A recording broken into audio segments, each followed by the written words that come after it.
Welcome, everyone, to the NoDQ.com live recap of AEW and New Japan Pro Wrestling and Stardom and CMLL's Forbidden Door 2025 event.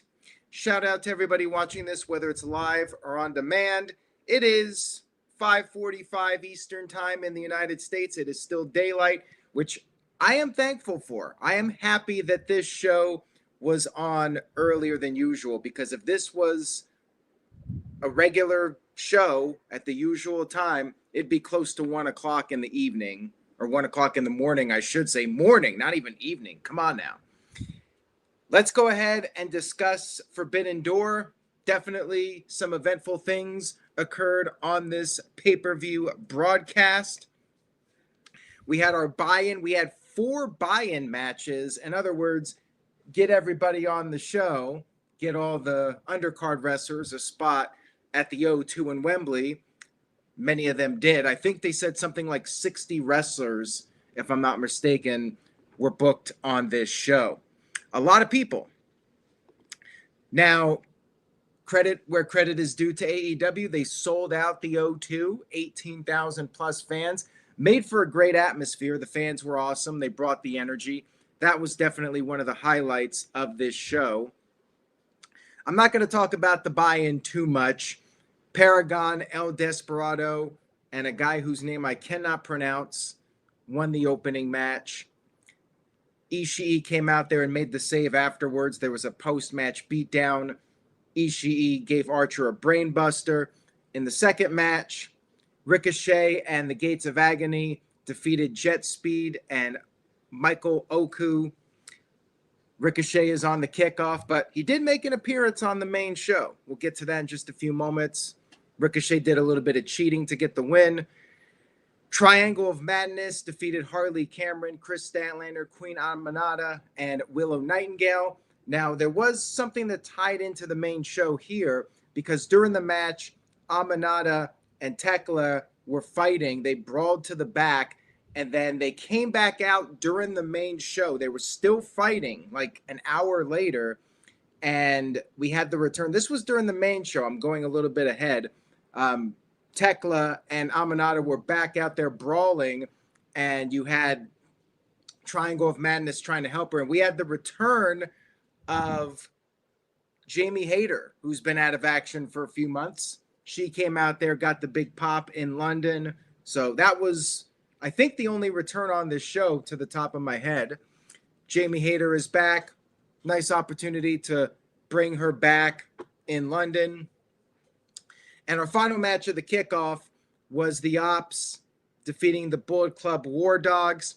Basic match here, not too much to say about it. Standard kickoff match. And then we had our opening match of the show. We had Adam Copeland and Christian Cage. Cope and Christian back together against Killswitch and Kip Sabian. Now, I thought that this was an appropriate match to open the show, just to give something significant at the start to fans. You had the reunion of Cope and Christian. The crowd, of course, loving Cope. They were really into him, singing his song. It's always a fun moment when the crowd is singing the song.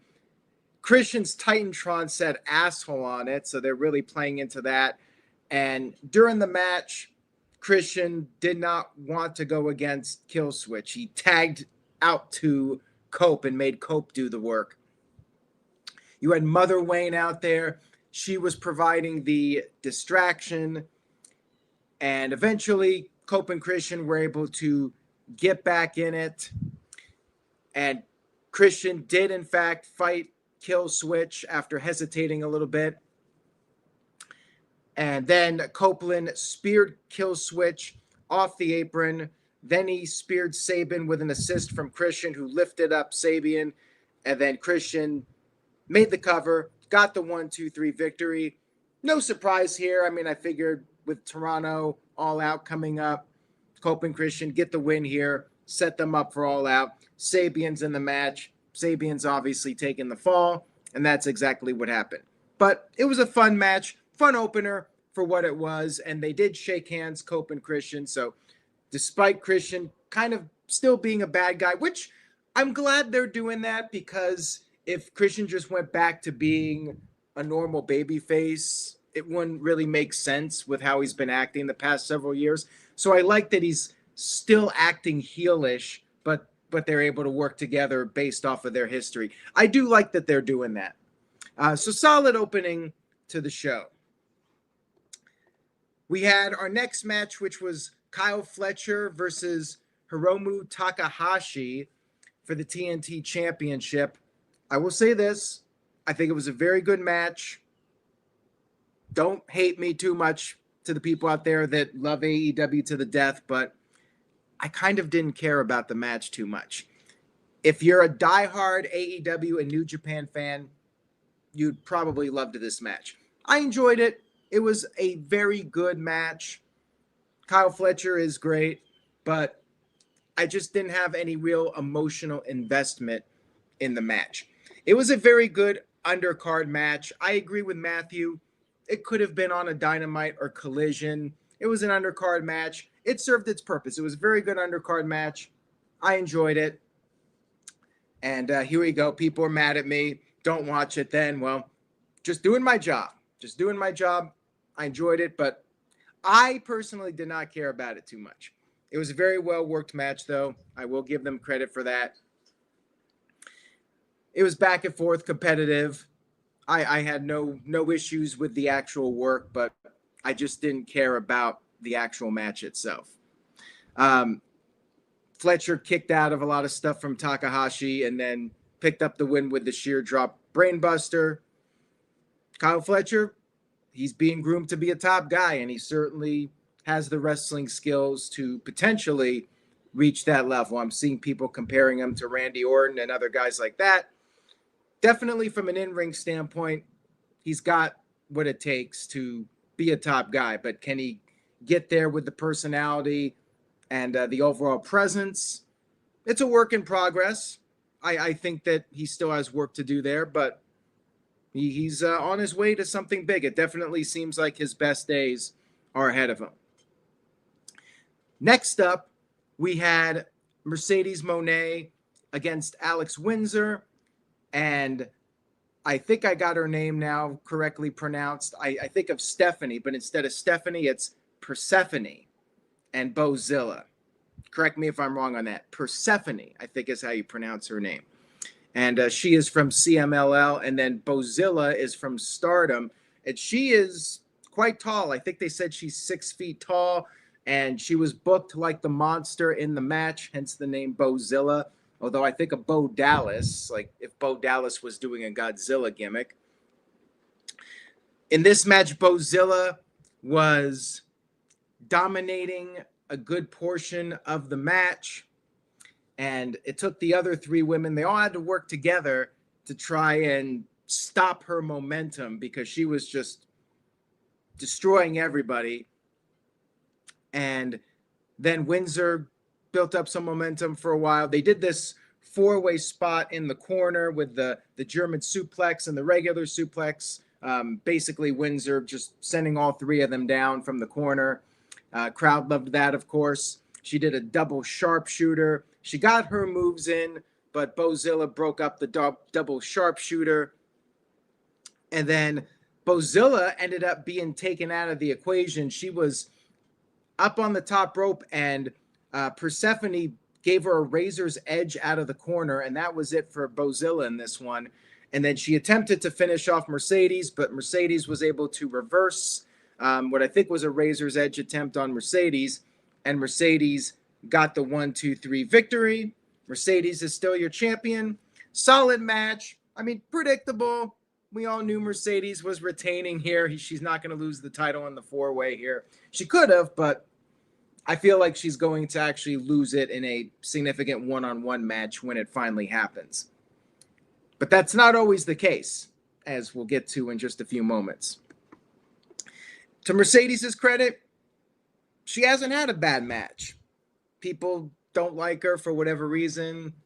She's got all the titles, and that rubs some people the wrong way, but I will give her credit. She always delivers in the ring. And this was another good match, good, solid undercard match on the show.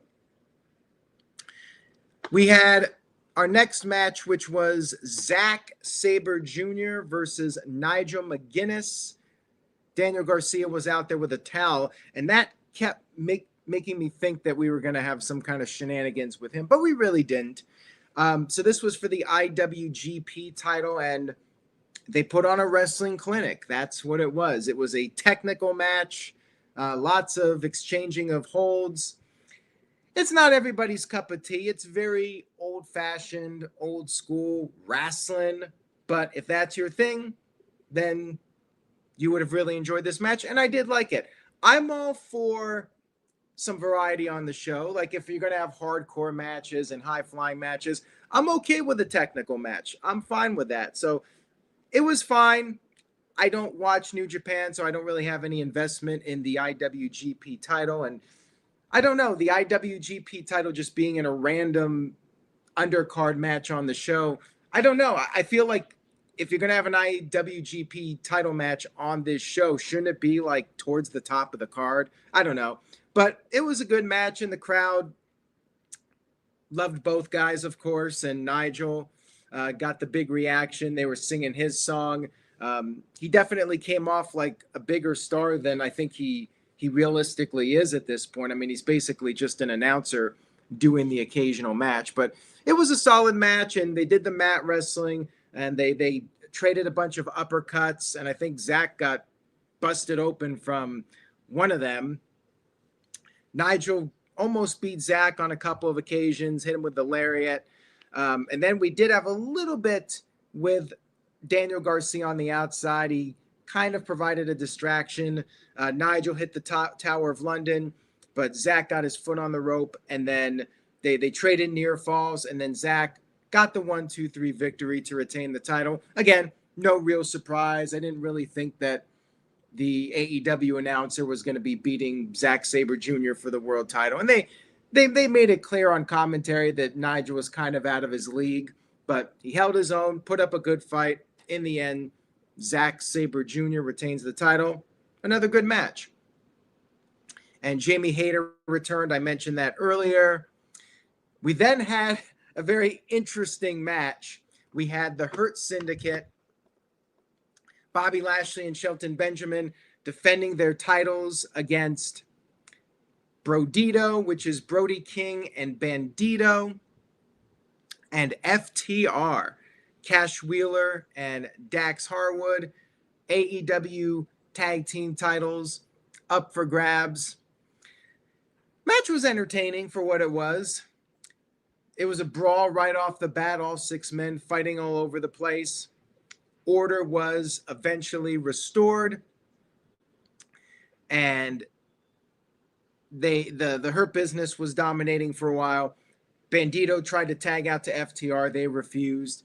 So Bandito eventually got the tag to his partner, Brody. Brody came in, beat up everybody, got in there with Lashley and mixed it up. Crowd liked that.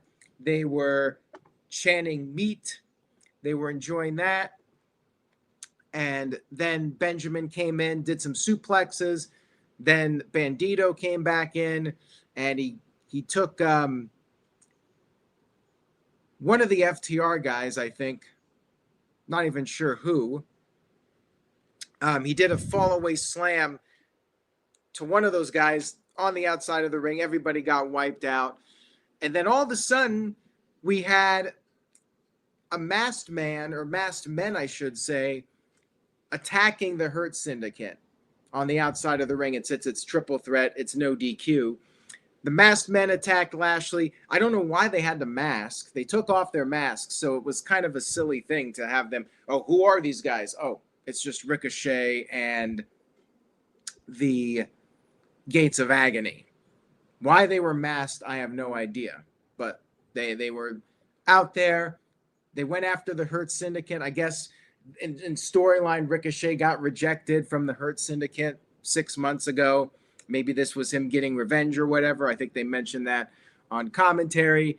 And then back in the ring, we had our finish, and it was kind of a mess.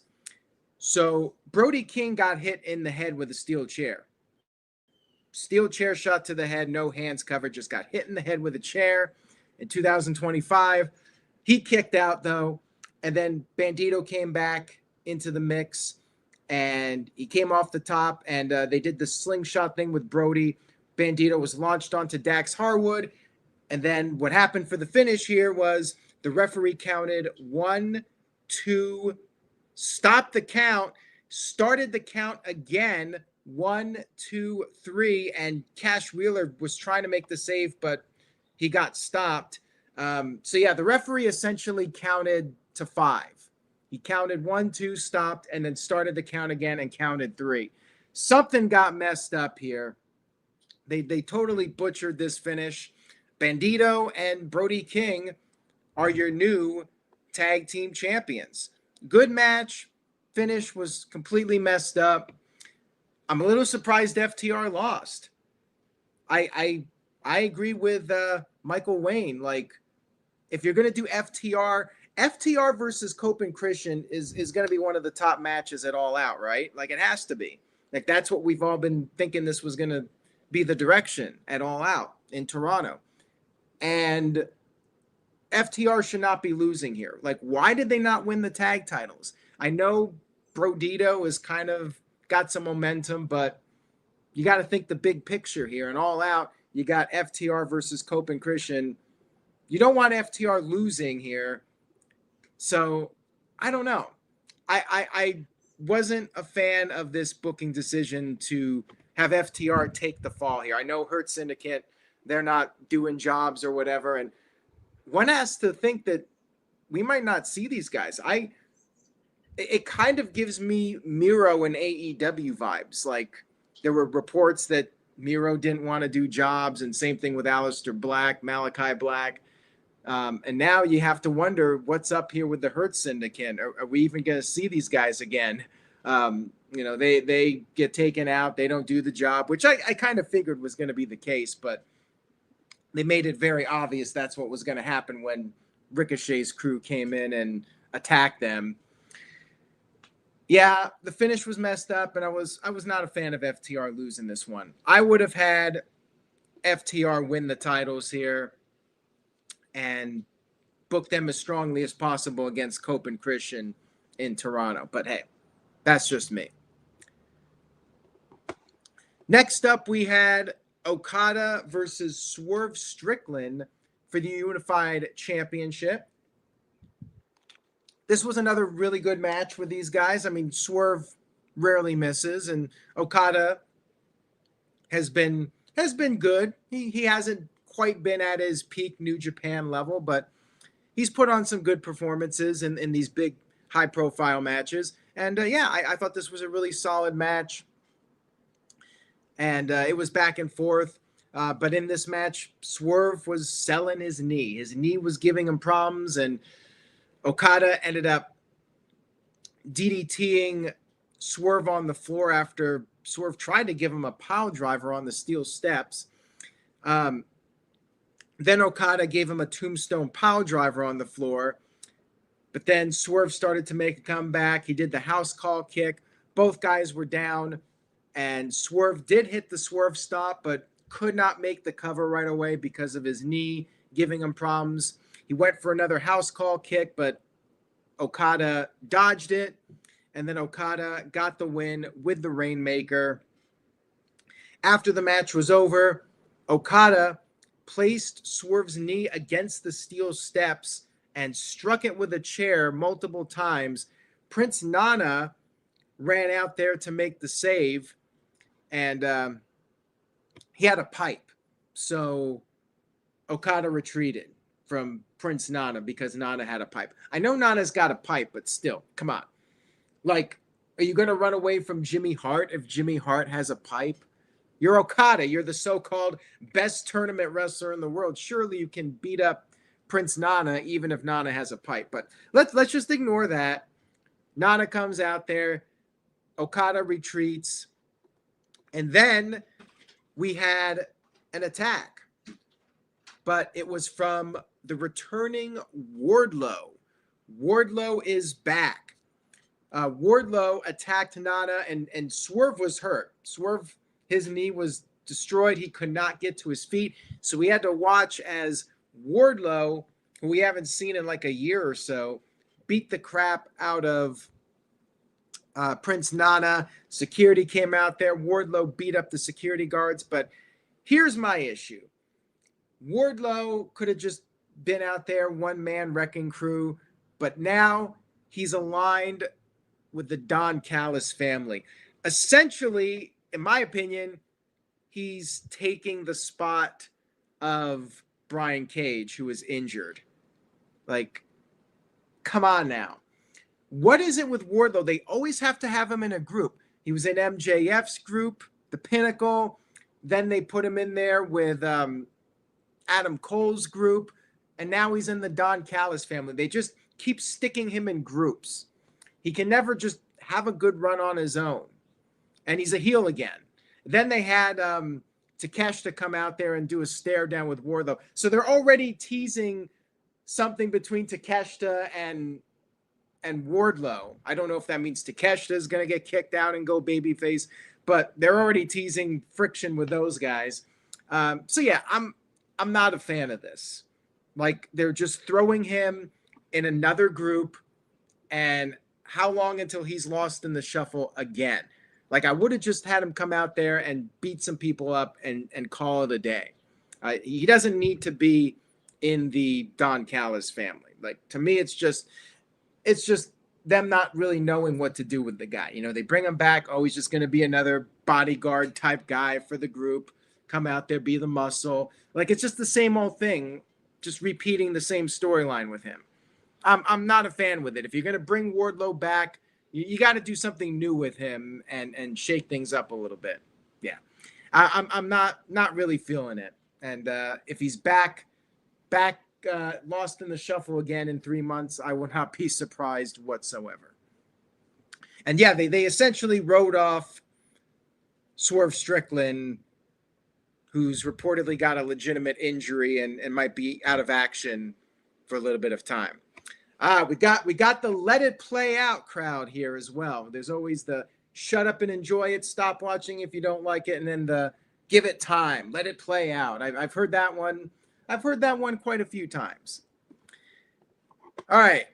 We've had Timeless Toni Storm versus Athena for the Women's Championship. I thought this was a pretty good match. I enjoyed it. Toni quickly took out Billy Starks with the Storm Zero, which was a smart move, get her out of the way beforehand, but she eventually recovered. She was laid out for like 5 minutes or so, but she did get back up at some point and interfere. So it ultimately didn't pan out for Toni to get rid of Billy Starks. Athena took advantage of this, and she sent Toni head first into the ring post, and Toni's neck was hurting her during the match. Then Starks did recover, provided a distraction, and then they were on the outside of the ring. Athena attempted to deliver a pile driver on the floor. Toni was able to counter that, and she did hit the Storm Zero back in the ring, but Athena kicked out of that. Then Starks once again got involved, and Athena hit the O-face, and she was perhaps on the verge of winning, but then Mina Shirakawa came out there, chased Starks away, so it was back to one-on-one. Athena went for another O-face, but Toni was able to block it, and she got the victory via submission with the chicken wing.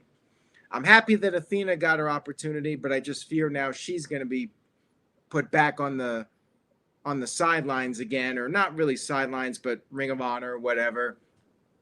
And they won't continue to push her. I'd like to see Athena go babyface and maybe take the TBS title from Mercedes Moné. You know, people were saying, who should beat Mercedes for the TBS title?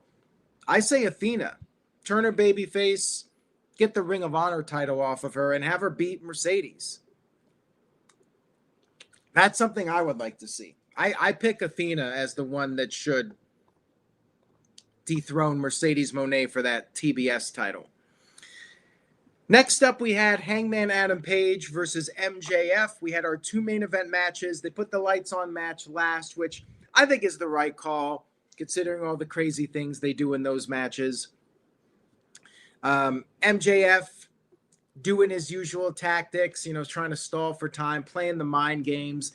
The stipulation was that if MJF could win the title in a DQ, a disqualification, or a count out. So MJF was trying to capitalize on that. And some of the things I expected in this match did happen. So MJF was trying to get Page pissed off so Page would get himself disqualified. But Page managed to keep his cool just in the nick of time. And he wanted to use a chair, but the referee stopped him. The referee was talking some sense into Page. And MJF, though, managed to avoid the buckshot lariat, and he set up the timekeeper's table by the ring apron. He ended up being put through it. Page put him through it with the Deadeye, which wasn't a disqualification. So I guess going through a table, putting somebody through a table is not a DQ. Like if you hit them with the weapon, it's a DQ. But if you put them through the weapon, it's not a DQ. That's wrestling logic. WWE does it. AEW does it. So I kind of just ignore that. It is what it is. So the match continued. And then MJF regained the upper hand. And he delivered a pile driver to Page on the broken table. Page barely managed to beat the 10 count, which I fully expected here. They did the count out deal on TV. They mentioned that. So, yeah, to me, it was very anticlimactic because we all know he's beating the 10 count. And I knew they were going to do this spot. So I'm like, okay, move along here. We know where this is going. You want to tell this story, but you got to try to not make it so obvious what your intentions are with the storyline. So then MJF got busted open. He was sent into an exposed turnbuckle. Once again, not a DQ. Crowd was chanting, "You deserve it" at him, which was funny. And then they kept reversing pin attempts, back and forth, back and forth. 1, 2, 1, 2, 1, 2, 1, 1, 1. Crowd popped big for that. And then they got a standing ovation from the fans for that. Then we had the shenanigans. The referee got knocked down. MJF did the heat seeker DDT, went for the cover, and the referee counted 3. Page's foot was on the rope, but the referee didn't see it. However, the referee was so out of it, he could not ring the bell to announce MJF as the champion. Mark Briscoe went out there. Mark Briscoe was stopped by security. Mark Briscoe was trying to tell the referee, hey, Page had his foot on the rope. For some reason, security was like, nope, you cannot interfere in this match. Why they don't do this for other matches, I have no idea. But again, we just ignore that. And then the referee was recovering. MJF tried to use the Dynamite Diamond ring, but was stopped by the referee. The referee was putting the ring away. Why he doesn't just put it in his pocket, I don't know. But he's like taking the ring over to the timekeeper or something. Page then struck MJF with the contract while the referee wasn't looking. And then he hit the Deadeye, followed by the buckshot lariat, and scored the 1-2-3 victory. Adam Page still your champion. MJF still has his title opportunity with the contract. So it went about exactly as I expected, and it was quite a bit overdone, a bit overkill with the referee bump as we tend to get in these types of matches. Sorry about that. I did think it was a very good match, though. I wouldn't put it at the top tier of AEW World Title matches, but it was pretty good. It was a pretty good match. Predictable, but entertaining. And then we had the main event match, which was the Golden Lovers, Kenny Omega and Kota Ibushi, teaming up with Darby Allin, Hiroshi Tanahashi, and Will Ospreay, going up against the Death Riders, Claudio, Jon Moxley, the Young Bucks, Matt and Nick Jackson, and Gabe Kidd in a lights-out steel cage match. They had a big cage. I was wondering how you're going to squeeze all these guys in that ring with the normal cage. They actually had a big cage. Think of it as like a half Hell in a Cell. You had, the Hell in a Cell like structure, but it wasn't as tall and it was open. So it was like they cut off half of the Hell in a Cell. So this made it a little bit better. And it wasn't quite as chaotic as, like, say, the Anarchy in the Arena, which could be seen as either a good or bad thing. Some people like all of the chaos. And in this match, it was a little more focused. They weren't doing a million things. They were focusing on like 3 or 4 guys at a time. So in that sense, I think it was a better match, although part of me likes all the chaos and all the randomness that's happening. But they did keep it a little bit more focused, which can be a good thing. They had a cool little video package for Ospreay. They did the narration from Alex Windsor, his real life partner. She narrated the video package, and then the Young Bucks came out there, the usual, the goofy graphics, and they had Hanson's Mbop playing at the beginning for their entrance.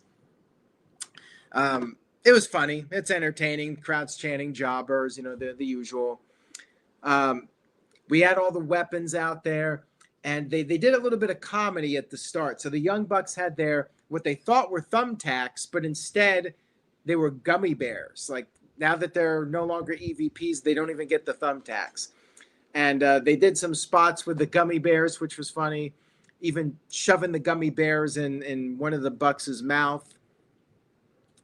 Then we got the ladders brought out there. Ospreay got busted open, and Ospreay ended up being taken out for a while. He was hit with a pile driver from Gabe Kidd, and of course they were talking about Ospreay's neck being in bad shape. The compromised neck of Will Ospreay. Yet he came back from this pile driver. Then Claudio threw Darby out of the ring. Darby crashed into the cage wall, and Tanahashi tried to fight all the bad guys, but was outnumbered. Then they brought Darby back in the ring, and they taped up Darby to a steel chair. And one of the AEW trademarks, the ultra-violent spot of the match, Jon Moxley took a fork, and Darby's ear was bleeding. So what did Moxley do? He does what Jon Moxley does. He took the fork and he started twisting it in the bloody ear of Darby Allin. And the crowd is like, "You sick F." We got the "you sick F" moment of the show. It was quite gruesome. And it is what it is. You watch the show, you buy the pay-per-view. They're doing a lights out match. We've seen similar stuff over the years. We've seen the screwdriver in the mouth, or the staple gun in the mouth, whatever it was with Swerve and Page. Oh, the needle. That was the one I'm thinking of. We've seen a lot of crazy stuff. So yeah, I mean, this is nothing new in an AEW pay-per-view hardcore main event. Like, that's fairly common. It is what it is. It's definitely not everybody's cup of tea. Then we had a barbed wire table brought into the mix, and then the tide started to turn in favor of Darby's team. Moxley was sent into the barbed wire, and then Wheeler Yuta was out there where he's trying to get into the cage. We'll get to that in a second. Ospreay climbed up to the top of the cage and did a big moonsault onto like 4 or 5 guys. I think the whole Moxley team wiped them all out with the moonsault. I expected that, I figured somebody would be jumping off the cage and the guys would be there to catch them. They did that. That was cool. Then we got Wheeler Yuta trying to help Moxley over the cage. Darby then went after Wheeler Yuta. Yuta was hanging on the cage, and Darby knocked him off. Wheeler Yuta crashed onto the announce table. Then, after they had stacked like 3 or 4 tables on the outside, Darby tried to climb the top of the cage, but he was caught by Gabe Kidd. However, Darby ended up sending Gabe Kidd and himself off the top of the cage, and they both crashed through the stack of tables. So that was crazy. And then back in the ring, with all those guys taken out of the equation, Omega and Ospreay were able to work together.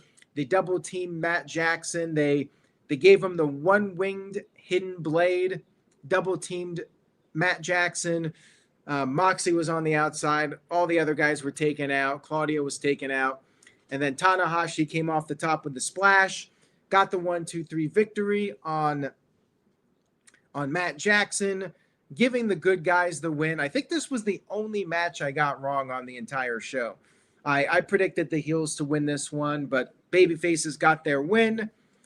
Ospreay celebrated, and then everybody left the cage so Ospreay could have his moment, knowing he might be out of action for a long time for surgery. Ospreay was milking in the crowd reaction. But then, just as the show was going off the air, Death Riders attacked him. They sealed the cage. They locked the cage. And they beat up Ospreay. They took a chair, wrapped it around his neck, and Moxley stomped on it. So they had to do the angle to write Ospreay out of AEW for the time being. For whatever reason, people were not trying to climb the cage, which they could have. They didn't even attempt to, I don't think. And then finally, enough people came out there. They got the cage raised, but the damage was already done. Death Riders fled, and we got 2 injury angles on one show. We had the security coming out there, the medical people checking on Will Ospreay. Kenny Omega was very upset, and that was the end of the show. We got the depressing ending. I will say this. I do think it was overkill. You didn't need 2 injury angles like this on the same show. I would have almost preferred if Ospreay just got his send-off and said farewell to the fans and took his leave. But they did the angle to get the heat back on the Death Riders. Why not just have them win? I mean, I know they wanted the good guys to win in London, but I think I would have preferred my prediction, and that was Death Riders going over here and just end with them being victorious rather than doing the second injury angle of the show. It's just overkill. You know, it is kind of typical AEW where they do too much on the same show and too similar of angles on the same show. But overall, I do think it was a pretty good pay-per-view. I don't think it was top tier AEW. I wouldn't put it at the level of All In Texas or maybe a few of the other shows from this year. And again, too damn long. It's a little bit more tolerable because it's earlier in the day, but I mean, 4.5 hours plus 4 kickoff matches. You know, you got 60 plus people on the show. Like, I've already forgotten half of the things that happened on the show, and I just watched it. So yeah, I think they did a bit too much. Sometimes less is more. I say this every time. It's a broken record. I give the show 7 out of 10. Pretty good pay-per-view. And I still feel like it was worth the money. Like, there haven't really been any pay-per-views where I feel like, man, I wasted my money. Like, I don't feel that way. I feel like it's still delivered. And at the end of the day, I was entertained for the most part. And I enjoyed the show. And it's standard AEW. Like, there weren't any real shocks on the show. Like, pretty much everything went down as I was expecting with the finishes. Although the ones that I got wrong, I don't understand the thought process. Like, FTR losing, didn't understand that. Death Riders losing.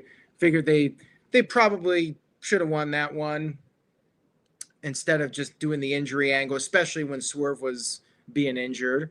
But it had a lot of positives as well. And not really any bad matches on the show other than the finish of the tag match. I thought that match was good up until the end. So yeah, AEW, for the most part, I think delivered. So we'll see what happens with All Out going up against WrestlePalooza. And that's going to be a tough night for me because I got to try to watch both shows. And I kind of hope AEW will put their show on early in the day. Like, I would love that. Do an afternoon show. I would be very happy if they did that. But it could end up being head-to-head, and that's going to be tough for me, but I'll have to figure it out. So kind of annoyed that WWE's doing that, but you know, they're trying to stick it to AEW, so good for them, I guess. All right, guys, take care. I hope you enjoyed the video. If you did, give this video a thumbs up. Stay tuned to the NoDQ.com YouTube channel for the very latest wrestling news and rumors. You can check out the full results over on NoDQ, and stay tuned for coverage of NXT Heatwave. We got another show. WWE's putting these shows on.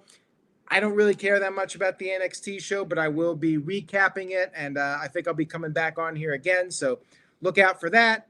Have a great rest of your evening, everyone. Enjoy the NXT show if you're watching it live. Say yes to No DQ, and I will see you all next time.